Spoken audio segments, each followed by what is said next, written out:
Bonjour à toi et bienvenue dans cette nouvelle vidéo. Aujourd'hui, on va voir comment il est possible d'investir avec moins de 50 euros par mois. Tu as peut-être l'impression que pour investir, il faut déjà être riche. Mais finalement, c'est l'inverse. Il faut investir pour devenir riche. Je vais te donner des méthodes concrètes pour pouvoir commencer à investir dès aujourd'hui avec 10, 20, 30 ou 50 euros. À la fin de cette vidéo, je vais aussi donner les erreurs à ne surtout pas commettre pour pouvoir garantir que tu t'enrichisses tout au long de ta vie. Je t'invite donc à rester jusqu'à la fin et je t'invite aussi à t'abonner si tu veux en apprendre davantage sur les finances personnelles et sur l'investissement en général. Je me présente, je suis Quentin, j'investis en bourse depuis plus de 5 ans et depuis récemment dans l'immobilier. Je suis aussi spécialiste de l'épargne salariale en entreprise et je vais essayer de te guider pas à pas dans ce que moi j'ai mis plus de 5 ans à apprendre. Alors pourquoi c'est important de commencer à investir le plus tôt possible ?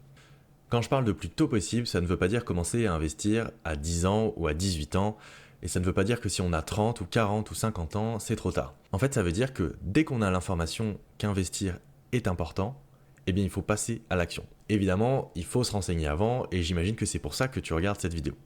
Donc il faut investir le plus tôt possible, en grande partie, pour préparer un futur sain, pour anticiper sa retraite, pour par exemple préparer un capital, peut-être pour acheter une maison quand tu seras plus vieux, ou tout simplement pour préparer le futur aussi de tes enfants.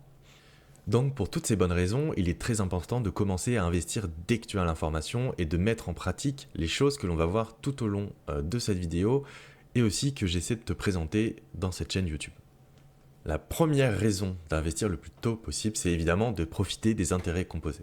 Ça, tu l'as peut-être déjà entendu, ça commence à être quelque chose que beaucoup de gens connaissent. Pour la petite anecdote, Einstein disait que c'était la 8e merveille du monde, les intérêts composés.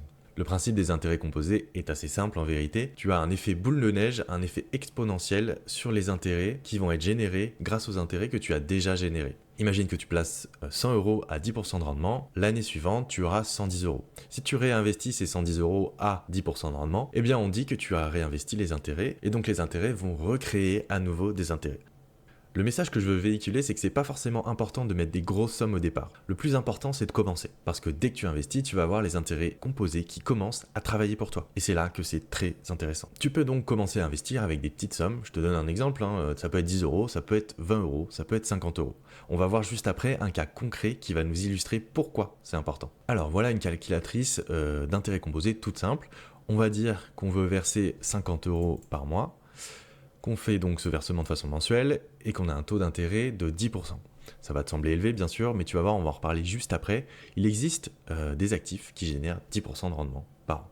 En durée, on va mettre 30 ans. Tu vois qu'au bout de 30 ans, tu auras obtenu 108 000 euros, donc 90 000 euros d'intérêt. Ça veut dire que les intérêts représentent 84% de ton patrimoine si tu investis sur 30 ans, 50 euros par mois. Ça te montre bien la puissance exponentielle des intérêts composés.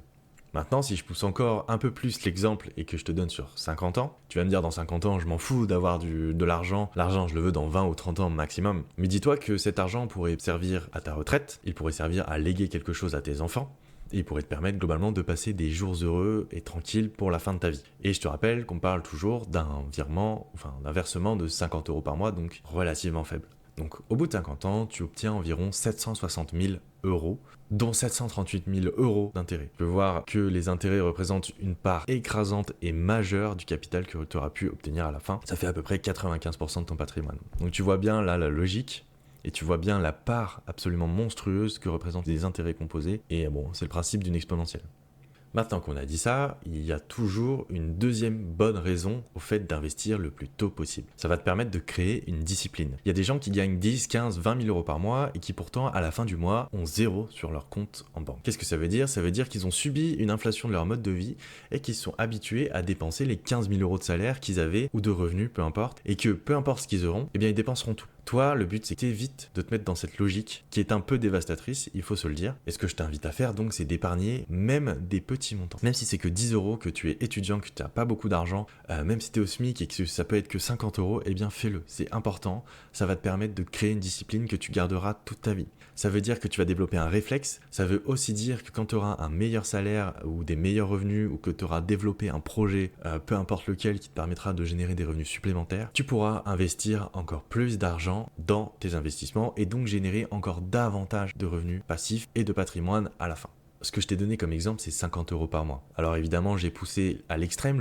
l'exemple des 50 ans. Néanmoins, je t'invite à réfléchir à ce que ça donnerait si tu mettais 100 ou 200 ou 500 ou 1000 euros par mois, si c'était possible. C'est un peu la conclusion de cette partie. Je t'invite à investir le plus tôt possible, que ce soit pour préparer ta retraite ou pour léguer quelque chose plus tard à tes enfants. Une fois qu'on a compris qu'il est très important d'investir dès qu'on le peut, la question ça va être investir dans quoi? Donc quel actif faut-il choisir pour investir? Tu le sais sûrement, mais il existe tout un tas d'actifs dans lesquels on peut investir. On peut investir dans l'immobilier, on peut investir dans des SCPI, on peut investir dans la crypto, on peut investir en bourse, etc. On va donc appeler ça des actifs. Pour débuter et pour commencer à investir 50 ou 20 euros par mois, on va privilégier la bourse. La bourse va te donner la plus haute espérance de rendement que tu puisses espérer. Je vais te donner deux exemples assez concrets. Tu as le MSCI World, qui est un indice qui réplique la performance des 1500 plus grosses capitalisations dans le monde et qui concerne principalement les pays développés. Ce MSCI World, lui, il fait environ 8,5% de rendement depuis 30 ans. Évidemment, c'est un rendement brut auquel il faudra soustraire éventuellement la fiscalité. Le deuxième exemple, c'est le S&P 500 qui lui fait en moyenne 10% par an depuis 30 ans. Je te donne des chiffres assez conservateurs sur la réplication de ces indices. Néanmoins, il faut savoir qu'ils font d'excellentes performances ces dernières années et que c'est des super actifs. Je t'ai parlé d'indices parce que je vais te conseiller de privilégier l'investissement dans des ETF qui vont donc répliquer ces indices.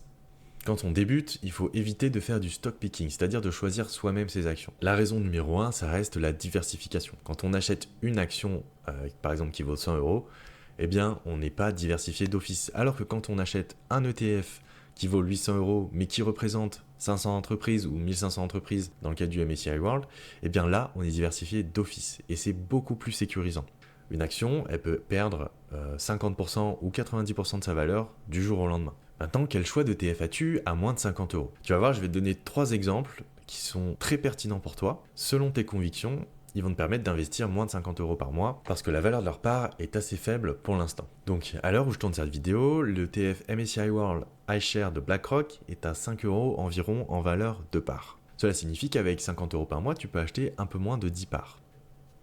En deuxième ETF de référence, on va avoir le BNP Paribas Eurostock 600. Qui lui va répliquer les performances des 600 plus grosses entreprises en Europe. Et enfin, dernier exemple, le Amundi MSCI Emerging Markets, qui lui va donc répliquer la performance des marchés émergents dont fait partie l'Inde, par exemple. Selon tes convictions, tu vas pouvoir choisir l'un de ces 3 ETF ou un autre, il en existe d'autres, en sachant évidemment que le meilleur rendement espéré va être probablement du côté du MSCI World.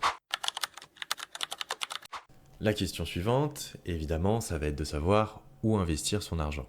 Au travers de quel support? Tu vas avoir 2 choix majeurs quand tu es débutant, éventuellement un troisième dont je vais te parler de façon anecdotique, mais que je recommande pas forcément. En premier lieu, tu as évidemment le PEA, c'est le plan d'épargne en action. C'est un super support, on y reviendra juste après. Ensuite, tu as le CTO, donc le compte titre ordinaire. Lui aussi est très bien, mais il a des désavantages par rapport au PEA. Notamment si tu perçois des dividendes, tu vas devoir déclarer et payer des impôts sur ces dividendes. Alors que si tu es dans le PEA, eh bien c'est une enveloppe capitalisante dans laquelle il n'y a pas de fiscalité, ce qui signifie que quand tu perçois des dividendes sur un PEA, eh bien tu ne payes pas d'impôts jusqu'à ce que tu sortes cet argent du PEA. Maintenant, quelque chose qui est pas mal, ça peut être le CTO de Trade Republic parce qu'il permet d'acheter des fractions d'actions ou alors d'ETF. Pourquoi je t'en parle? Eh bien si tu as un budget limité et que tu veux acheter un ETF qui vaut 500 euros, eh bien tu peux, grâce au compte titre de Trade Republic, acheter une portion de cet ETF. Donc imaginons acheter 10%, donc 50 euros. Voilà, ça permet d'investir avec un budget un peu plus modéré, même 10 euros ou 20 euros. Ça fait sens de le mentionner dans cette vidéo.